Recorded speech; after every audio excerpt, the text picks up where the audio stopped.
So Dr. Miller, do you think there's any difference between the Eastern and Western culture in terms of MI coding? Almost certainly, yeah. I say when I'm teaching in India, I don't know how to do motivational interviewing in India, but you will. And so I would say the same thing to you, that I don't know how to do motivational interviewing in China or in Korea or in Indonesia. But we can share with you what we have done, and you will know how to do this in your own culture. And there surely are differences across cultures in how to teach this well. So yes. Now, are there rules about that? If you're teaching it in the West, do you do it this way? And if you're teaching it in the East, do you do it a different way? I don't think we're that far along. I'm always interested, in fact, in talking to people from a different culture who are practicing and teaching motivational interviewing to learn what they do that may be different from the way we do it. And to accept and be interested and curious in those kinds of differences across cultures. But yes, just as there are differences across cultures in how you ask someone to do something for you, there are differences across cultures in the way in which you would use motivational interviewing. The interesting thing to me is how this seems to spread across cultures, that people from very different backgrounds, very different cultures from the one in which this began in Norway and England and the United States and Australia and so forth, seem to recognize this. It's as if it's something that you already knew about being human. And in a way, this helps to make it a little more systematized, this is the way you do it. We can help you do it better. But it's not a strange and an alien thing from a different culture. It's something that you know about yourself and other people and about living in society and living in your culture.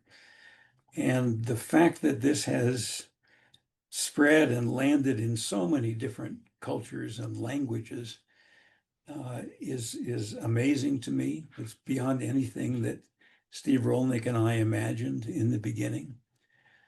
And it's very heartening, very, very encouraging that we seem to be doing something and teaching something that is common to us as human beings.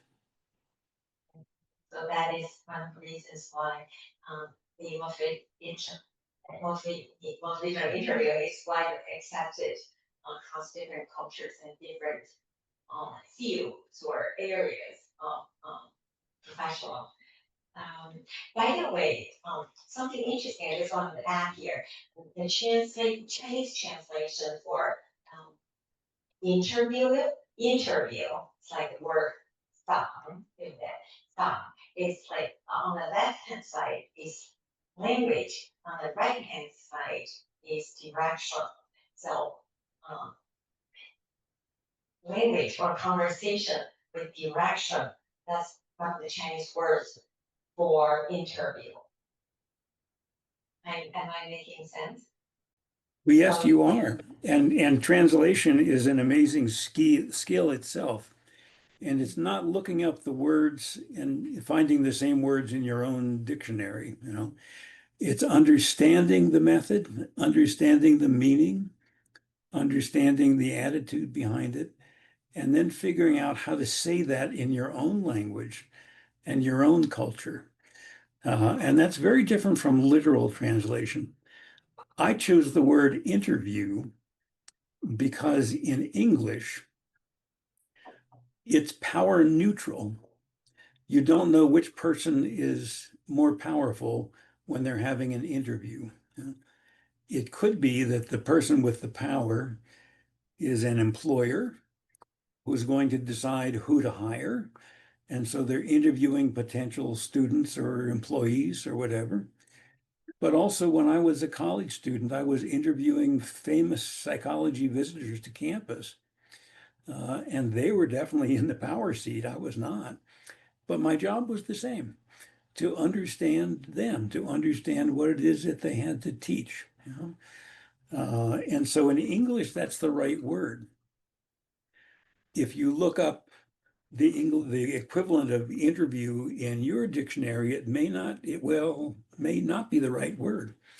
In other languages and other cultures, interview comes across as someone who's in charge, and may even make you do what you're going to do and so forth. That's not what it's about. And so that's why for a teacher and for a translator, really deeply understanding the method is important. And then you don't say it in exactly the same words or literally the same words. You say it in the language and the metaphors that work within your culture and that communicate the same thing in your language.